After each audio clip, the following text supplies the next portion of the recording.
সকলো বিধায়কেতো টিকেট পাব নোৱাৰে বহুতেতো কোনোবাই নিজেও ইলেকশ্যন নেখেলিব কোনোবাই টিকেট নাপাব কাৰোবাৰ সমষ্টি ডিলিমিটেশ্যনত নোহোৱা হৈ গৈছে কাৰোবাৰ সমষ্টি শিডিউল ট্ৰাইব হৈ গৈছে কাৰোবাৰ সমষ্টি শিডিউল কাষ্ট হৈ গৈছে সেইকাৰণে অসমত যেহেতু এবাৰ ডিলিমিটেশ্যন হৈছে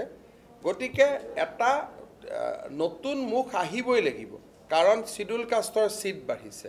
শিডিউল ট্ৰাইবৰ সিট বাঢ়িছে গতিকে নতুন মুখটো আহিবই লাগিব গতিকে নতুন মুখ অহাৰ ৰাস্তাটোতো কোনেও বন্ধ কৰিব নোৱাৰে নতুন মুখ আহিব কিন্তু কিমান আহিব কি আহিব সেই কথাটো কবৰ কাৰণে এতিয়া বহুত সময় কাৰণ চৰকাৰৰ আজি ইমান দিনটো আমি মুখেদি কৈ আছিলোঁ যে আমি আপোনালোকক মহিলা উদ্যমিতা 10,000 টকা দিম আমি CM আত্মনিৰ্ভৰশীলত আমি 2 লাখ টকা কৈ দিম চাকৰি 2 লাখ কৰিম আমাৰ বহুত কামটো অহা 15 আগষ্টৰ পৰা আৰম্ভহে হ'ব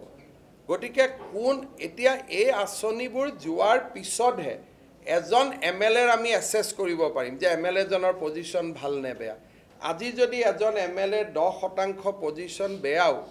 তেওঁৰ সমষ্টিত 32,000 পৰিয়ালে অৰুণোদয় পাব তেওঁৰ সমষ্টিত 30,000 মহিলাই উদ্যমিতা আঁচনি পাব তেওঁৰ সমষ্টিত 30 কোটি টকাৰ ৰাস্তা হ'ব তেওঁৰ সমষ্টিত 800 ল'ৰা 600 ল'ৰাই CM আত্মনিৰ্ভৰ অসমৰ আঁচনি পাব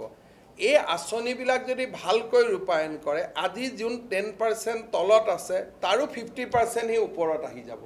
সেইকাৰণে বিজেপিৰ টিকেট কোনে পাব কোনে নাপাব চৰকাৰী আঁচনিখিনিৰ সফল প্ৰয়োগৰ ওপৰতে নিৰ্ভৰ কৰিব